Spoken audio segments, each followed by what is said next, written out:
up, comic book fans? Welcome to a special review episode. We're going to start doing a little bit more review action of comic books and things like that. As always, I am one of your two co-hosts, Matt. Alongside me is Lauren. We are Hops Geek News. Welcome to the party. Today we are going to review Teenage Mutant Ninja Turtles meets Stranger Things. It is a pretty fantastic comic book written by Cameron Chittick, and art is by Pharaoh Pei.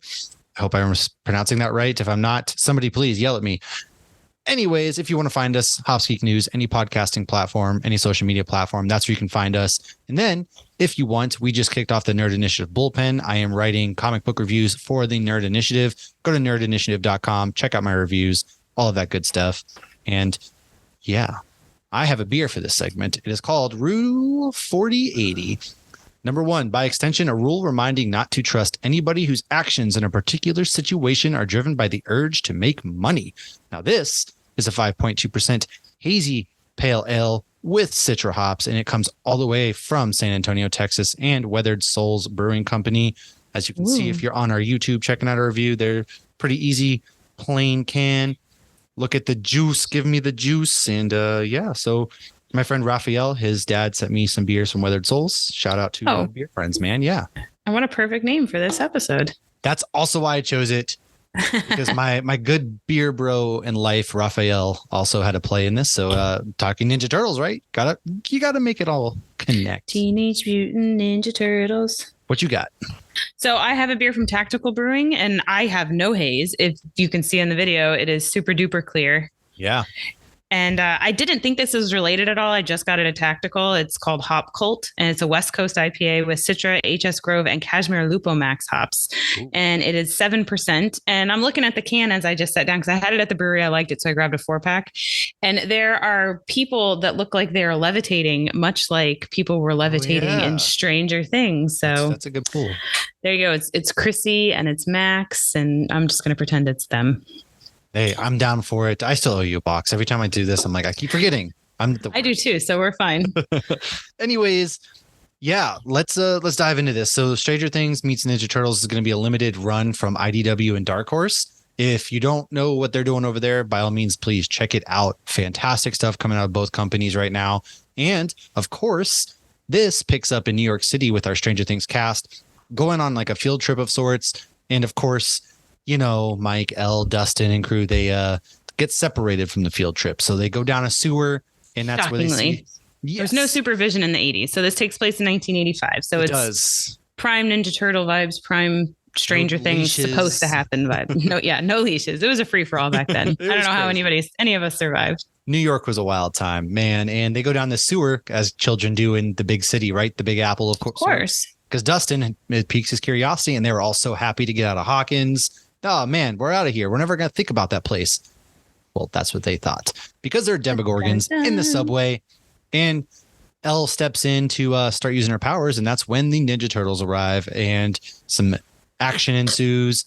I'm not going to go any more into that, but this sets up a pretty solid run. And what was your first initial reactions to when you first cracked the book open, all that good stuff? Well, so I grabbed the book because you grabbed it. And obviously when I saw this at first, I'm like, that's funny. It seems like, okay, this is going to be something for little kids. But then I opened it and I instantly, obviously I like Stranger Things, and it takes place in the 80s. And I was more of a kid in the early 90s, late 80s, but I grew up on Ninja Turtles, and it immediately just gave me childhood vibes. It was very just nostalgic. So it was really kind of cool that they combined something that is from the 80s with a show that takes place in the 80s. And it works really well. So I'm excited to keep reading this. I'm fine if we spoil the first ones when we do these reviews and get people hooked. Yeah, I don't know how much a little spoilers. Yeah. That makes a lot of sense. And there's a really cool splash page on this where it's the turtles fighting. If you're on YouTube, I showed it. However, we'll share some images, of course. But there's a really cool splash page down there where each turtle's kind of going at it. And Mike's just kind of like, Elle, was that you? And she's like, nope. And again, you get that Saturday morning cartoon vibe right from the get-go. That's what I miss in comics. Obviously, a lot of comics give us that, but not all of them these days. And just a good old Saturday morning cartoon, because who knows when we're going to get Stranger Things again at this point. Yeah. Right? And then I was telling that to my daughter today. That's right. Yes, dude, they might be 45 years old by the time, but it's okay because I'm willing to wait as long as people get paid fairly. Yes, 100%. And what's funny is there's this video, and I had seen it before, and somebody recently reshared it. And I think it's somebody who works on the Stranger Things show. And they're like, when people say that our actors look too old to be in high school, and then he shows video of actual teenagers in high school in the 80s, and they look like they're like 35. It is kind of I don't know if it's the hair or the makeup or the clothing or just a combination thereof, or maybe, I don't know, they put non-aging stuff in the water these days. I'm not sure, but yeah, it is funny because when you look back, they definitely are. Yeah, you're right. Pictures and things like that. It's got to be the clothes, and also parents were smoking indoors back then and aging. Oh my gosh, seriously. But anyways, back to the comic. Yes, the dust settles, and both sides they're kind of like wary of each other, right? Elle used some powers that the turtles saw, and they're like, "What?" And then of course, these teenagers who should not be really taken aback by Stranger Things. Yes, they are kind of taken aback by the turtles, and they're like, well, "What are you?" And so they end up going back to their hangout, where Master Splinter arrives and kind of talks like, "Guys, set aside your things, and you're both weird things, man. We're just weird. Don't call us this. Don't call us that. Leave the mice out of it." And they break up into teams at the end and kind of split off, and that's where our story is going to be setting up for the next issues on to go find out what's going on. And of course, at the end, because did end on a yes, yeah, a cliffhanger, but maybe we should leave that one non-spoiler. Yeah, we'll leave that non-spoiler. There's a cliffhanger at the end of this book, and which also sets the tone for what else is going on. But honestly, man, the art is really, really cool. The turtles are really well drawn. The humans are yes, they look like the old turtles. Yeah, they don't look like the CGI newer turtles. Like they look like the turtles we all grew up on. Exactly. They really do. And then the writing itself is fun. It captures, they do a really good job of capturing their personalities. Yeah, because you're clashing personalities, although you're not really clashing personalities because the kids from Stranger Things, and then they're all teenagers, right? Yeah. So they all, there's even a part in the beginning where they go to eat some pizza. Dustin and the crew are like, "Let's go eat some pizza." Oh, I didn't even pick that up. And he's like, "It's never too," they're like, "It's 8 a.m. and it's never too early for a New York slice." Exactly. There you go. There's your Michelangelo. So they both kind of they connect right off the bat. And then of course they're like, "Hey, you come with us. You're the smart ones of the group. I can already tell." And then, "Hey, you come with us," this kind of deal, and really sets it up. And I'm excited to read more of this. Like I said, it's a limited run, so you're not going to get a lot of issues. But one thing that I don't know what it is about the Ninja Turtles, they just cross over so well with all these properties. You get like Ninja Turtles meets Batman and Ninja Turtles meets whomever it may be.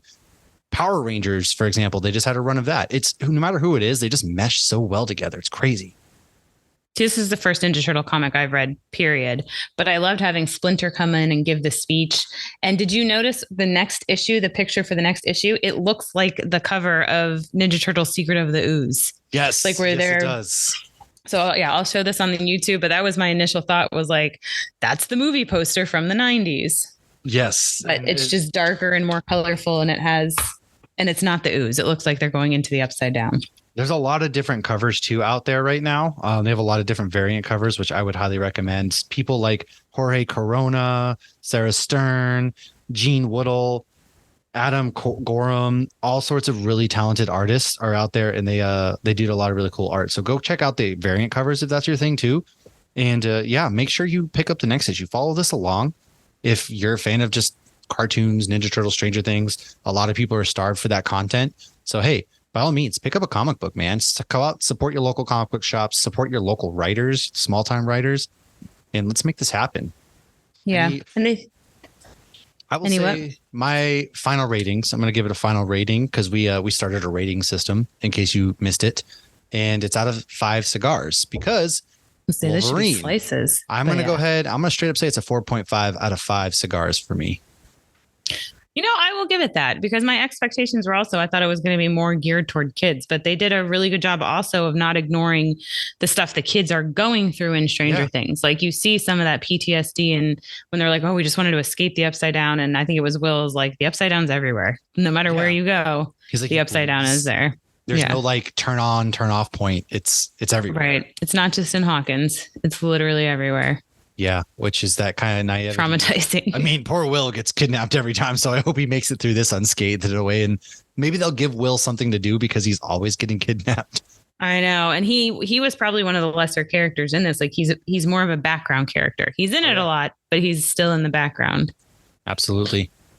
Well, yeah, that was our review of Teenage Mutant Ninja Turtles Crossing Over Stranger Things. It's been out for a couple of weeks. Go check it out and make sure you add this to your pull list for the subsequent weeks coming up.